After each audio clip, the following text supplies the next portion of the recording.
All right, this is the second horizontal motion video. In this scenario, we are looking at coming from two different directions. Tanya's house is 20 miles away from your house. So usually you just try to draw a picture for this to kind of think about what's happening. And our X value is actually going to be our position. So here's Tanya's house.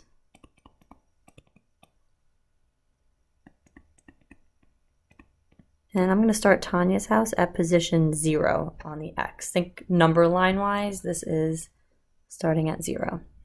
And then your house is at position 20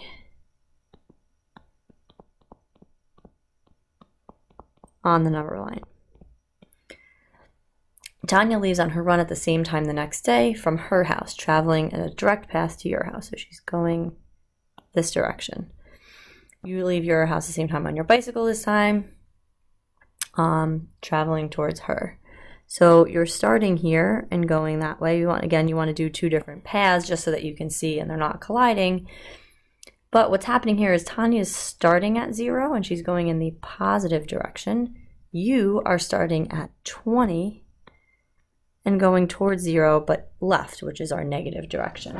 So those are things that you want to think about when you are writing your equations. So actually, let me just erase that. I'll put it right underneath. Again, you are going to start at 20 and go in the left or negative direction. So our equations for Tanya will be pretty much the same as what we did before, actually identical to what we did before. She's going the same speed again. We'll put her on position 2. We are going to start at position 20, and we're going to do minus 15t to give us that left direction. You're not going negative 15 miles per hour, but the negative is telling you the direction that you're going. And then y2 again will be 4. I'm going to keep that standard. So that means my y min and my y max will be 0 and 6 again. All of these things are 0. And we're going to solve the equation to get a good t max and x max. So just like before, you're setting your two, whoops, this should say x2, I just realized, sorry about that. You set your two equations equal to each other. Solve them. And we get about 0.87 hours. This doesn't come out that nicely. Or if you multiply that by 60, approximately 52 minutes, because that really kind of makes a little bit more sense to us thinking about time-wise.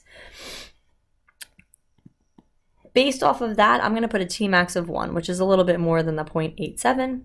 And then I'm going to put an X-max. If I actually were to go back and plug that in, well, actually, I don't even need to plug it in. We know our X-max initially is 20 because we want to see the two different starting points, the one at 0 and the one at 20. So this one, you actually do know right from the beginning, unlike the previous example.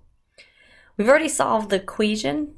We're going to look at the motion simulation on the calculator, and then that's it for this problem. But the key here is thinking about what's happening in your picture and getting that one equation. It doesn't matter which one you put starting at that 20, but you're starting there and then you're going in that left direction. Okay, so we're going to go back to our y equals. We can leave Tanya's in, and we just need to delete out this one and put in our new equation. So if you already had the other equations still stored in there, you can leave the 2 and the 4, and then we just have to adjust the window slightly. Make this 0 and 1. Whoops, I went too far. I'm keeping the 0.005. And then if any time it ends up being too slow, hit your on button if the graphing is taking too long. And then I'm doing 0 to 20 for x min and x max. Now I'm going to graph it. You have to be again on simultaneous mode. So I'm graphing, they're coming at each other. And then you can see they go a little bit past each other. So if I wanted to make it just like before, a little more exact to see where they meet. I could put in the 0.87. That's not perfect because it's a little rounded, but should come close enough so that you see they're kind of right on top of each other, and that's where they're meeting. That's really it. You're simulating the motion there. Probably in class I'll show you some other things with the motion, some elements that you can add on in the calculator to make it look more like a race or something like that.